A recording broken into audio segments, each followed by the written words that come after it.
as I mentioned, one of the major buckets that I think about, and I'm glad you mentioned the buckets, but I always hear about like 80% of companies fail not because they don't have the right product or the right team, because they have a cash flow issue, right?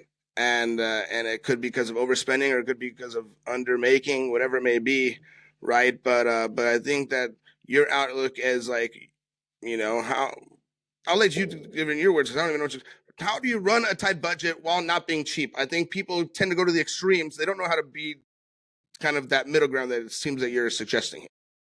Yeah, I always say, run a tight budget, but don't be cheap. And to me, that's incredibly important. By the way, that falls into, because it's, again, to me, a large issue, it can go into any one of those buckets that I mentioned, or cover be involved in all three of them. You mentioned, essentially sourcing and things like that. That can cause a situation where you're way overspending, and it happens all the time.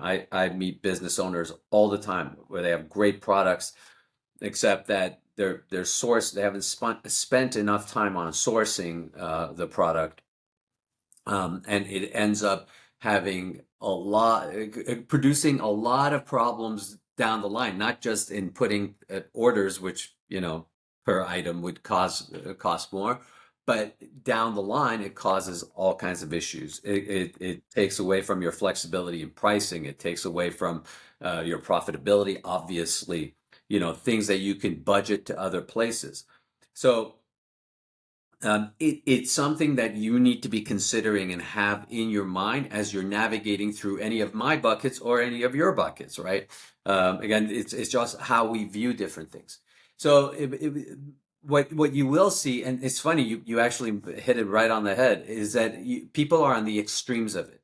They're either way overspending, just being out of control, or way underspending and not really paying attention to what they're spending on, as long as they're not spending. So that becomes its own problem. You can be thrifty to the point of putting yourself out of business. So it really happens a lot on the marketing side. I see that happen where people sit there and yank back on marketing in order to make a business profitable, where they need to be dealing more responsibly with other aspects of the business. Because it's easy, because marketing dollars are just going out. What is it? I always use John Wanamaker's quote. Years ago, he was a marketer. And one day when you and I talk, I will tell you how he was involved in coming up with Mother's Day.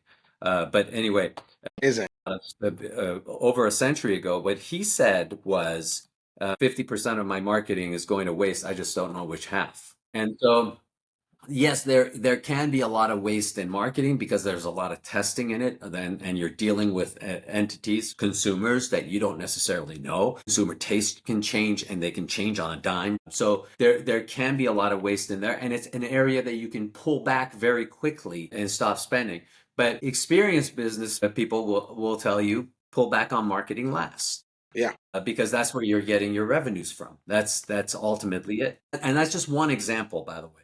So what ends up happening is we tend to be thrifty in areas where we should be a little bit more, splurging a little bit more, for lack of a better word. And we tend to not be thrifty enough in areas where we should be really, really scrutinizing.